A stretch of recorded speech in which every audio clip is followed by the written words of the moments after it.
IPL-ISLच्या धर्तीवर कोल्हापुरात पहिल्यांदाच महाराष्ट्र फुटबॉल लीग स्पर्धेचे आयोजन करण्यात आले आहे, अशी माहिती विफाचे उपाध्यक्ष मालोजीराजे छत्रपती यांनी पत्रकार परिषदेत दिली। मे महिन्यात या फुटबॉल स्पर्धेचे आयोजन केले। 15 दिवस चालणाऱ्या स्पर्धा दिवस रात्र प्रकाश झोतात होतील। स्थानिक खेळाडूंना या 10 संघात घेणे अनिवार्य आहे। 16 संघातील प्रत्येकी 3 खेळाडूंची निवड चाचणीद्वारे केली जाणार आहे। पत्रकार परिषदेला प्रो स्पोर्टरचे स्पोर्ट्स संचालक अनिरुद्ध पोले, माणिक मंडलिक, राजेंद्र दळवी, अमर सासने, नंदकुमार बामणे उपस्थित होते।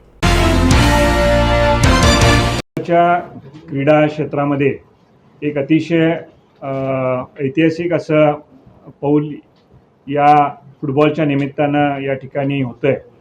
महाराष्ट्र फुटबॉल लीग या नावाने प्रथमतःच ही फ्रँचायझी लीग ही महाराष्ट्रामध्ये महाराष्ट्राची अधिकृत लीग म्हणून ही या वर्षीपासून सुरू होते आणि ज्याला महाराष्ट्रामधलं सगळ्यात जर कुठलं शहर फुटबॉल वेडा असेल तर फुटबॉलला सगळ्यात जास्त राजाश्रय आणि लोकाश्रय कुठं असेल तर तो कोल्हापुरात आहे आणि म्हणून ही लीग कोल्हापुरात व्हावी हा आमचा सर्वांचा प्रयत्न होता आणि त्या निमित्तानं गेले काही वर्ष आम्ही त्याच्यावर थोडंसं काम करत होतो आणि आज AIFFच्या मान्यतेनं विफाच्या पुढाकारानं आणि कोल्हापूर स्पोर्ट्स असोसिएशनच्या पुढाकारानं आणि प्रो स्पोर्ट्स ही एक एजन्सी आहे जी स्पोर्ट्स प्रमोशनमध्ये काम करते आहे। ते जे ऑलरेडी पुण्यामध्ये कबड्डी लीगची त्यांच्या माध्यमातूनही प्रो स्पोर्ट्स त्यामध्ये काम करते आणि अशा संयुक्तरित्या या लीगचं आयोजन यावर्षी मे महिन्यामध्ये आपण कोल्हापुरामध्ये करतोय। साधारणपणे IPLच्या धर्तीवर जसे खेळाडू आणि संघ निवडले जातात त्याच धर्तीवर या ठिकाणी महाराष्ट्रात एकूण 10 संघ मालक यामध्ये असतील। 10 संघांची निवड होईल।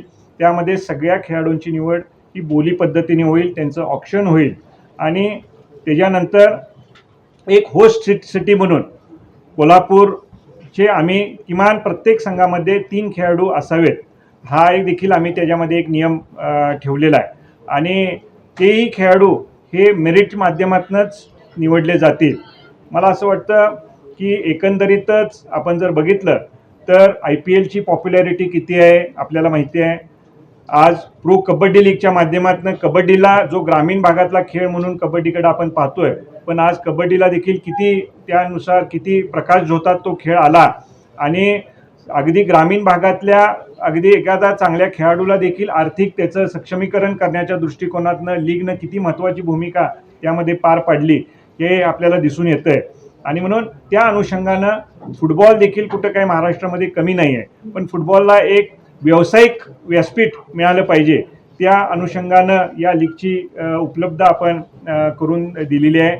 मला असं वाटतं की जसं केरला सुपर लीग जर आपल्याला माहीत असेल, केरला सुपर लीग केरळामध्ये अतिशय लोकप्रिय आहे। त्याचनंतर वेस्ट बेंगॉलची लीग देखील लोकप्रिय आहे।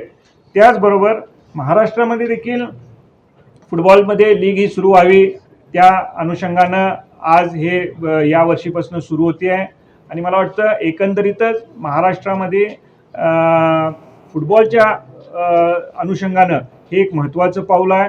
खेळाडूंना एक चांगलं व्यावसायिक व्यासपीठ या निमित्तानं उपलब्ध होणार आहे। त्याचबरोबर प्रेक्षकांना देखील या माध्यमातून एक चांगली हे व्यासपीठ मिळणार आहे। मला वाटतं सोनी लाईव्ह आणि झी याच्यावर याचं लाईव्ह स्ट्रीमिंग होणार आहे आणि म्हणून ही स्पर्धा फक्त ही फक्त लीग ही महाराष्ट्रापुरती न राहता ती जगात सगळीकडं जाणार आहे। हे पहिलं वर्ष आहे या लीगचं।